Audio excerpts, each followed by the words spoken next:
Irmãos, eu quero trazer aqui um conteúdo hoje muito profundo a respeito de batalha espiritual, mas num nível um pouco mais avançado. Eu vou te explicar por que é mais avançado, porque muitas vezes a gente acha que a batalha espiritual ela acontece quando a gente consegue perceber algum sinal. Seja uma dor de cabeça, seja um cansaço muito forte, seja quando você está sendo oprimido no seu trabalho, ou principalmente quando você está sendo muito tentado a fazer uma coisa errada, a praticar um pecado, a desobedecer a Deus.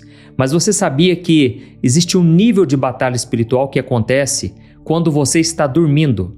É isso mesmo, e eu não estou falando sobre o sono físico, eu estou falando sobre o sono espiritual. É aquele momento em que você está desprotegido, naquele momento que você está desatento. Então, hoje essa mensagem vai te esclarecer muitas coisas e depois no final eu quero fazer uma oração pela sua vida. Você que está aí nos assistindo, em nome de Jesus vai ser uma bênção o vídeo de hoje, tá bom? Antes de começar, só quero pedir para você se inscrever no meu canal. Clique no botão que está aqui embaixo do vídeo, inscrever-se, ative o sininho que vai aparecer do lado para você não perder os próximos vídeos que eu for colocar. Todo dia tenho feito a oração da manhã, a oração da noite e tem sido uma bênção. Olha quantos testemunhos, quantos milagres. Amém? Glória a Deus. Irmãos, Jesus, ele nunca nos avisou, ele nunca nos alertou que o diabo ia chegar causando barulho. Pelo contrário, quando Jesus fala a respeito do diabo, ele diz que ele é o pai da mentira, ele é homicida desde o princípio, desde o começo do mundo. E aí me leva a pensar numa coisa, né? Eu nunca vi o diabo mentir fisicamente, eu nunca vi ele, mas eu vejo pessoas mentindo. Eu vejo pessoas caindo na mentira, no engano. Da mesma forma, Jesus disse que ele é homicida desde o princípio, mas eu nunca vi o diabo andando na rua aí, matando pessoas, atirando em alguém. Mas eu já vi muitas pessoas sendo mortas espiritualmente, fisicamente, e nós sabemos quem está por trás disso, não é verdade? Então, Jesus quis dizer o seguinte: o diabo ele age nos bastidores, Satanás age nos bastidores, e a gente tem que entender como funciona o mundo espiritual, porque o próprio Jesus disse que o pior ataque dele é quando as pessoas estão dormindo. Eu vou contar aqui uma parábola daqui a pouco, você vai ficar impressionado de ver como o mundo espiritual é real. E talvez você esteja pensando agora, né?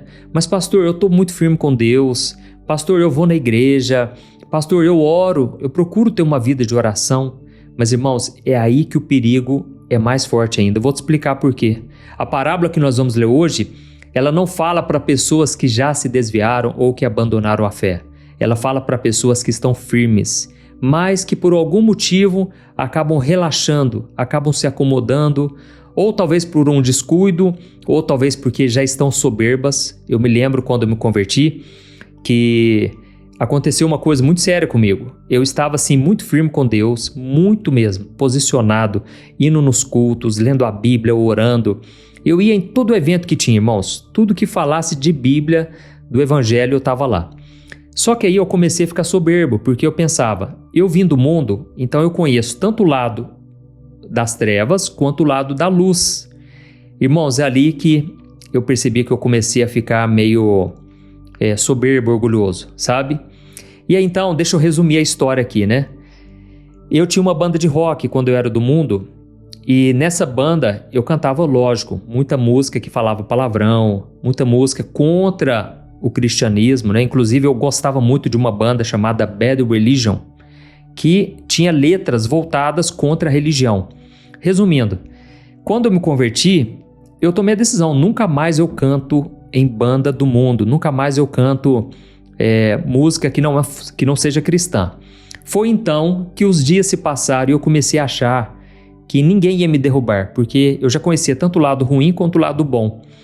E aí então uns amigos meus me chamaram para formar uma banda de rock, e assim como eu tinha a banda no mundo, mas eu pensei, eu não vou aceitar o convite. Mas aí o tempo foi passando, né, irmãos? E aí vocês sabem, né? Água mole e pedra dura, tanto bate até que fura. O que aconteceu? Eu tomei a decisão, quer saber? Eu vou cantar nessa banda, mas eu não vou falar palavrão. Eu não vou falar nada que seja contrário à Bíblia.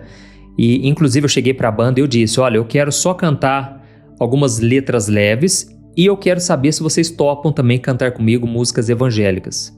E o pessoal da banda, obviamente, né, eles queriam muito que eu fosse o vocalista, porque eu sempre cantei muito, assim, sempre gostei muito de cantar. E aí, eles combinaram comigo, vamos fazer o seguinte, separa no repertório umas músicas do mundo e umas músicas gospel. Foi então que começamos a ensaiar. Irmãos, os dias foram se passando, por fim, a gente gostava mais dos ritmos das músicas do mundo. E por fim, a gente foi deixando uma ou outra só evangélica no repertório. Até que chegou um momento em que a gente já não estava mais cantando música gospel, música evangélica, só cantávamos músicas mundanas. E então um dia minha família foi viajar, os meus pais foram viajar e eu estava sozinho em casa. E nós decidimos marcar um show lá na minha casa.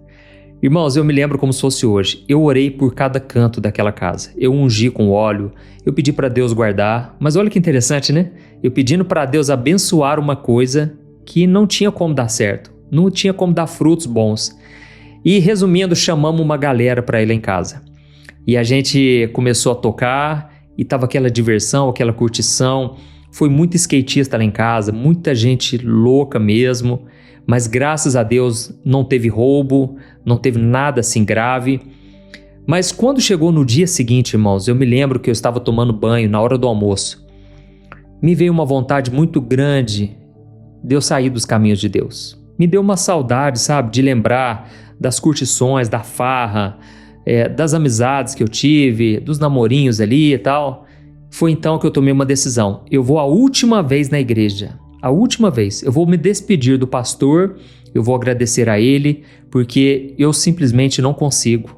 Eu não consigo ser crente, eu não consigo viver esse evangelho de cruz. Inclusive, eu tinha 18 anos, né? Na verdade, eu tinha 18 ou 19 nessa época, e eu ainda era virgem. Então eu ficava pensando assim, nossa, eu não vou dar conta. Como é que eu vou aguentar esperar o casamento, sendo que eu tô tão novo? Por que eu não converti mais tarde, né? Irmãos, vai escutando o que aconteceu. Tomei a decisão de ir para a igreja naquela noite para me despedir. Chegamos lá na igreja, tinham poucas pessoas no culto, na verdade tinham só algumas senhorinhas ali. E o pastor da igreja naquele dia estava meio diferente, como se ele tivesse recebido uma mensagem de Deus. Eu então ajudei ele no louvor, tinha poucas pessoas. Na hora que ele foi pregar, ele falou o seguinte: irmãos, o Espírito Santo está me incomodando para entregar uma mensagem hoje. Mas na hora, assim, eu nem caí a ficha que poderia ser comigo, né? Na hora ele falou o seguinte: Deus me mostrou que tem uma pessoa aqui que está querendo sair dos caminhos de Deus. Mas eu quero ler uma passagem da Bíblia para você entender. E então, se eu não me engano, é Lucas capítulo 18 ou 19. Ele leu uma passagem que Jesus disse assim, ó, o próprio Jesus. Ele falou: aquele que fizer um dos meus pequeninos tropeçar, seria melhor que fosse colocado no seu pescoço uma corda amarrada a uma pedra e que ele fosse lançado no fundo do mar. Irmãos, na hora que eu ouvi aquela passagem eu fiquei em choque, porque eu não sabia que Jesus falou palavras tão duras, tão pesadas. E esse pastor então disse o seguinte: olha, se você se afastar dos caminhos de Deus, muitos pequeninos, muitas pessoas que estão iniciando na fé, elas vão se afastar dos caminhos de Deus por sua causa. Irmãos, ele não apontou o dedo para mim, ele simplesmente lançou a palavra. Naquela hora eu pensei, só pode ser eu, porque essas senhorinhas aqui não é possível que elas vão querer ir para o mundo, não é possível que elas vão querer se desviar, vão fazer o que lá fora, né, fora da igreja. Então era eu mesmo. Naquela hora eu tomei uma decisão: nunca mais eu vou me afastar dos caminhos do Senhor. Nunca mais eu vou me desviar. Porque eu sabia que realmente eu estava dando um bom testemunho na minha cidade, na minha família. E muitas pessoas estavam começando a ouvir o evangelho através de mim.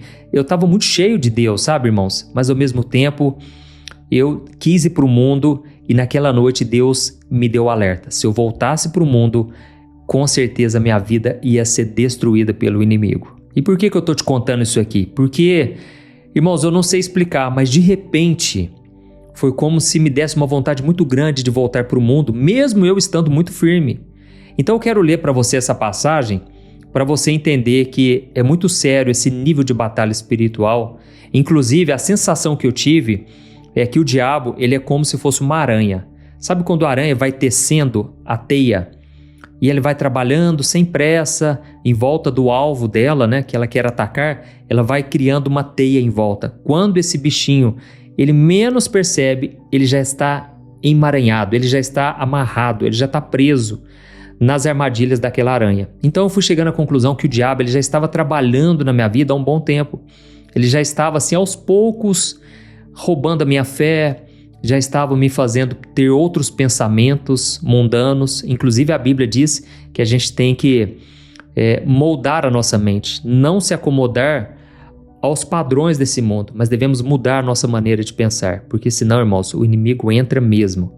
Olha só o que Jesus disse em Mateus capítulo 13, o versículo 24 ao 26. Diz assim, Jesus contou outra parábola. O reino dos céus é como um homem que semeou boa semente em seu campo.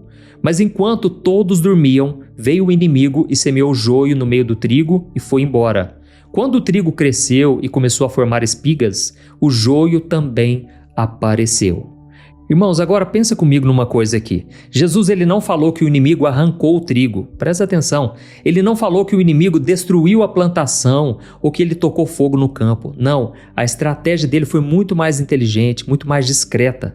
Ele esperou a hora certa, o momento em que todos dormiram. Para pensar nesse texto aí.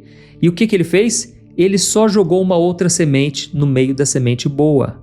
E aqui nós entendemos um padrão espiritual que está acontecendo agora, talvez na sua vida, talvez na sua casa e até mesmo no nosso país, nós temos visto isso muito claramente.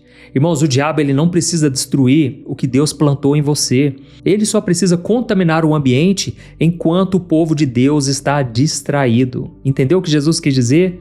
Irmãos, pode ser que você esteja passando exatamente por isso. Pode ser que você estava indo super bem, a sua fé estava muito fortalecida, o fogo estava aceso no seu coração, mas aí sem você perceber, você começou a dar espaço para pequenas coisas na sua vida, pequenas coisinhas que antes você era muito radical, de repente você começa a deixar acontecer, talvez seja uma conversinha que você teve com alguém e aquela conversinha jogou uma sementinha na sua mente, talvez uma pessoa que falou de uma forma sensual, ou uma pessoa que tentou te chamar para uma coisa errada, e aí você vai se esfriando na fé, né?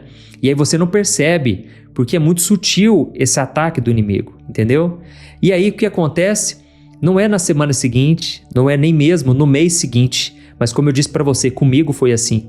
Ao longo dos meses, eu comecei a me afastar de Deus, comecei a pensar em sair dos caminhos do Senhor. Então não foi da noite para o dia, foi enquanto eu estava dormindo, eu não estava vigiando, eu comecei a ficar com sonolência espiritual, amém? Então, irmãos, isso aqui não é novidade, porque quando a gente olha lá no Jardim do Éden, a gente vê que Deus ele tinha plantado a palavra dele no coração de Adão, no coração de Eva, e a ordem dele, a bênção dele estava na obediência. Então, o Senhor chegou para eles e disse, olha, no dia que vocês comerem do fruto do conhecimento do bem e do mal, vocês irão morrer. Só que aí, irmãos, o que aconteceu? Enquanto eles estavam distraídos, Eva estava separada do seu esposo, ele estava assim, na verdade, caminhando sozinha, e então a serpente chegou para ela, e a primeira coisa que ele fez foi jogar uma sementinha de dúvida. Ele disse, foi isso mesmo que Deus disse para vocês? Que no dia que vocês comerem desse fruto, vocês vão morrer? Na verdade, ele só falou isso porque Deus sabe que no dia que vocês comerem, vocês serão como ele. Irmãos, ali ele colocou um desejo, a Bíblia diz que Eva ficou seduzida, ela olhou para aquele fruto e ela viu que ele era agradável de se comer, porque ele também daria entendimento para ela. Quando chegou seu marido, ela levou ele também para o buraco, porque ela incentivou Adão a comer e ele caiu em tentação também. Então vamos ser sinceros, irmãos, hoje a maioria dos cristãos estão acordados no corpo, mas eles estão dormindo espiritualmente. É o sono da alma. Então, Jesus está dizendo o seguinte, olha, quando chega a noite, o inimigo coloca a semente do joio no meio do trigo. E como que seria isso na prática, né? Muitas vezes você pensa assim, o meu filho cresceu na igreja, o meu filho está firme com Deus, só que você não sabe que lá no quarto, quando ele está lá sozinho, talvez ele está acessando pornografia, talvez ele está conversando com coleguinhas que não andam com Deus. A escola, irmãos, infelizmente, muitas estão contaminadas com ideologias. Talvez não são os amigos, mas são os professores que já foram vendidos para o sistema, ficam ensinando coisas erradas, ideologias de gênero e tudo mais que a gente já sabe, né? Então, a gente acha que está seguro, mas se a gente não vigiar realmente, se a gente não ter o discernimento espiritual, irmão, nós podemos cair. Talvez o problema seja aí no seu casamento, né? Enquanto você dizia assim, é só um colega de trabalho, a pessoa é tão gente boa, não tem nada demais.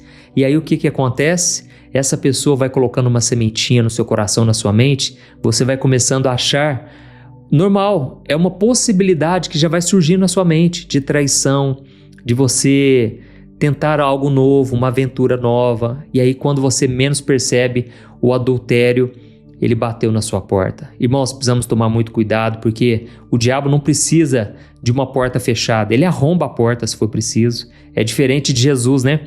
Porque Jesus, quando ele disse lá em Apocalipse capítulo 3, ele disse, eis que estou à porta e bato, se alguém abrir a porta, eu entro e ceio com essa pessoa. Mas o diabo ele não faz isso, irmãos, ele arromba tudo. Se a pessoa não vigia, ele entra mesmo, sabe? E como eu falei de sono espiritual, né? Um exemplo claro disso é o exemplo de Sansão, porque a palavra diz que Sansão dormiu nos braços de Dalila. Ele literalmente dormiu e foi nesse sono, no momento que ele relaxou, no momento que ele se sentiu seguro demais, que ele perdeu a sua força. Então, cortar o cabelo foi só o resultado do que já estava acontecendo no coração de Sansão. Ele já estava se afastando aos poucos e aí então os inimigos roubaram o poder, a força que ele tinha. Irmãos, às vezes é uma palavra que alguém fala para nós. Você sabia que as palavras são vibrações? Para pensar, quando alguém abre a sua boca, essas vibrações chegam até nós, trazendo coisas boas, trazendo paz, trazendo ânimo, encorajamento, ou elas podem tirar a nossa paz. Então pare para pensar nas pessoas que muitas vezes te prejudicam, e essas pessoas, elas, sem perceber, elas te machucam, elas estragam seu dia, e tudo isso, irmãos, o inimigo pode estar usando essas pessoas. Então, eu queria trazer esse ensinamento porque muitas vezes a gente fraqueja e a gente está tão cansado de lutar e a gente para realmente de vigiar. Parece que o pecado vai entrando aos poucos e esse alerta serve para todos nós. Irmãos, nós vemos um exemplo do que fazer quando nós estamos no meio de uma batalha espiritual. Lá em Neemias, capítulo 4, a gente percebe que os inimigos estavam querendo derrubar novamente as muralhas de Jerusalém. Então Neemias, ele sabe qual foi a instrução que ele deu para as pessoas? Ele disse, vocês vão trabalhar com uma mão, vocês vão construir tijolos, vocês vão plantar, vocês vão fazer o que tem que ser feito no trabalho, mas com a outra mão vocês vão segurar uma espada. Ou seja, a melhor maneira da gente não cair é a gente continuar fazendo a obra, continuar fazendo o que tem que ser feito, mas ao mesmo tempo a gente tem que estar com a espada na mão. E o que seria essa espada, irmãos? É a palavra de Deus, é a única arma de ataque nessa armadura espiritual que a gente tem. Então, quando você está cheio da palavra, você está cheio da presença do Senhor, amém? Porque o Espírito Santo, ele opera através da palavra de Deus. É por isso que todo dia aqui no meu canal eu faço a oração, mas eu trago uma palavra antes para te edificar. Glória a Deus! Então nós vamos orar nesse momento, mas eu queria só ler mais uma passagem lá de 1 Tessalonicenses, capítulo 5, o versículo 5 e o 6. Olha o que o apóstolo Paulo diz. Todos vocês são filhos da luz e do dia. Não pertencemos à escuridão e nem à noite. Portanto, não durmamos como os outros, mas estejamos atentos e sejamos sóbrios. Amém? Você entendeu o que o apóstolo quis dizer aqui? O problema não é o sono do corpo, que é uma bênção de Deus. A gente precisa descansar. O problema é quando a gente começa a dormir espiritualmente. Talvez você pode estar cantando no ministério de louvor e mesmo assim o seu coração está longe. Mesmo assim as palavras já não te tocam mais, o louvor já não te toca. Então, isso aqui serve para tudo, para toda a nossa vida espiritual, e é por isso que a gente não pode deixar de vigiar. Então, se você gostou, só quero pedir para você clicar em gostei, envie para pessoas que você sabe que precisam ouvir uma palavra de Deus. E agora nós vamos orar, fecha os teus olhos e vamos então nos concentrar aqui. Eu creio que Deus vai falar também na oração. Amém? Fecha os seus olhos, vamos orar. Senhor, meu Deus e meu Pai, eu quero te agradecer por esse momento tão especial. Obrigado, Deus, por estar aqui com os meus irmãos em Cristo. Obrigado, Pai, porque o Senhor sempre nos alerta. O Senhor sempre nos mostra que existem dois caminhos. O caminho largo, espaçoso e muitos estão andando por eles. Mas existe também o caminho estreito, o caminho que leva à vida eterna. E, Pai, nós não queremos abrir mão desse caminho. Por isso eu te peço aqui agora, Deus, que o Senhor nos mostre se existe algo em volta de nós, algo também dentro do nosso coração que pode estar nos afastando cada dia mais da Tua presença. Pai, nós não queremos ficar sonolentos, não queremos viver de qualquer maneira, mas nós queremos ser sóbrios. No mundo onde muitas pessoas já estão dormindo, muitos cristãos, Pai, infelizmente estão dormindo nas igrejas. Nós queremos estar atentos a cada dia, porque os planos que o Senhor tem para nós, eles não serão frustrados. Nós não vamos deixar, Pai, que o inimigo tenha poder, mas para isso nós nos humilhamos na Tua presença e te pedimos, Senhor, proteja a nossa casa, proteja a nossa vida. Pai, nos ajude a vencer as tentações do pecado. Quantas pessoas agora estão na beira do precipício? Essas pessoas, elas estão a um passo de cair. Não deixa, Pai, que isso aconteça, mas que o Senhor nos fortaleça, que o Senhor nos santifique, que o Senhor mude a nossa vida a partir de hoje. É no nome de Jesus que eu oro e te agradeço. Amém. Glória a Deus. Aleluia. Oh, meu querido, glória a Deus. Olha, eu fui muito edificado com essa parábola que eu estava lendo aqui. Eu não podia deixar de trazer para você. Agora eu peço que você compartilhe, envie para o máximo de pessoas no WhatsApp e eu te espero daqui a pouco no próximo vídeo. Deus te abençoe poderosamente. Um grande abraço.